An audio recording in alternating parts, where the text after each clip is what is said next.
Media Events. Nous avons lu à travers une certaine presse qu'il y a eu un différend entre vous et la fédération.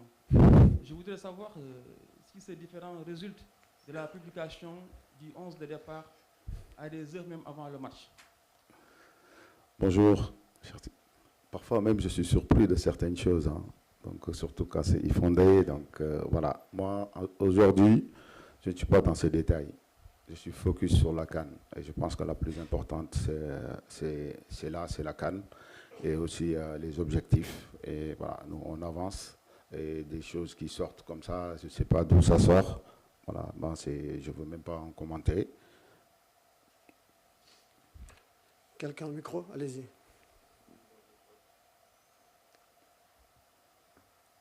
Bonjour, coach. Yassé Sam de RFI. Coach, une question hors foot. Il était important, comme l'a dit Kalidou Koulibaly, de finir premier pour rester à Tanger. Je voudrais savoir, vous, à votre niveau, qu'est-ce qui vous plaît dans cette ville et pourquoi c'était si important de rester dans cette ville? Est-ce que vous avez eu le temps de découvrir la ville de Tanger déjà? Et puis, qu'est-ce que vous en retenez? Oui, bonjour. Oui, moi j'ai découvert que Tanger il y a 3 ans déjà. Donc je connaissais, c'est une belle ville, surtout que la population, comme le Maroc, partout en Maroc, voilà, la population a un accueil vraiment extraordinaire. Maintenant, on voulait rester là. Aussi, comme je l'ai dit aussi à la précédente conférence de presse, on ne voulait pas du tout bouger de cette ville. Et aussi, ça fait comme on est une équipe, on est venu une équipe avec médias sénégalais, nos journalistes sénégalais. On ne voulait pas leur faire déplacer, autant aller de gauche à droite en Maroc. Donc voilà, ils sont bien ici, on est bien ici et espérons qu'on va continuer ici l'aventure. Alors là, on shift maintenant sur le joueur Krépin Diatta et ensuite on revient au coach. Il n'y a pas de question pour là-bas derrière. Bonjour à tout le monde, Moussa Fassal de Sud FM Dakar.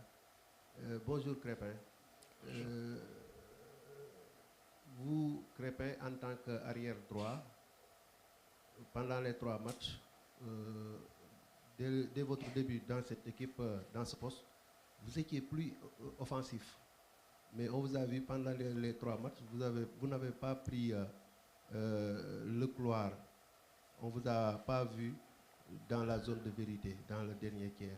C'est un choix tactique ou bien il y a un quiproquo avec l'excentré qui occupe ce couloir? Merci.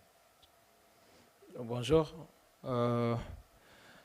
Je pense que c'est quelque chose que peut-être vous avez remarqué, mais moi je suis quelqu'un qui, quand je joue, je pense d'abord à l'équilibre de l'équipe, parce que aussi, il ne faut pas se dire que ouais, il faut tout le temps monter et voilà, laisser les vagues derrière et que les autres doivent faire le job.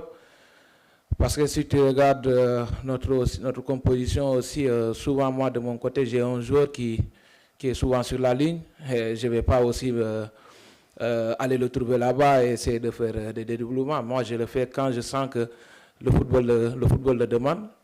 Et je pense que j'ai cette capacité de faire des montées et de revenir. Ça, c'est même pas un problème.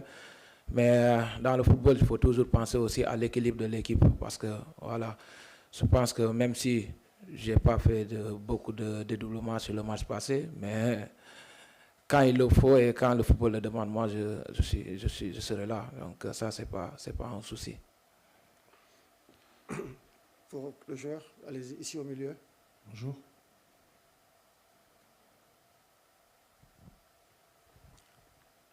Ah, Bonjour. sorry. J'avais donné le micro déjà derrière. Allez-y. Bonjour, coach. Après, Bonjour, Krépin Diatta. Nous vous souhaitons déjà une bonne année et que vous apportez la coupe au Sénégal comme cadeau de fin d'année à tous les Sénégalais. Ma question est axée sur la vie du groupe. Krépin, je m'appelle Pape Oumar Keïta, journaliste sportif à Sénéweb Sénégal. On a vu une image marquante lors de la célébration du 3e but du Sénégal contre le Bénin. Chérif Ndiaye, congratulé par Nicolas Jackson, avec un fou sourire, de même que Boulaye Dia et Habib Diallo, alors qu'ils sont concurrents dans le même poste. En quoi est important ce bon état d'esprit cette joie de vivre et cette cohésion au sein de la tanière pour la compétition. Merci. Bonjour d'abord. C'est une bonne question aussi. Je pense que même dans la vie de tous les jours, dès que vous vous initiez, dès que vous mettez tous vos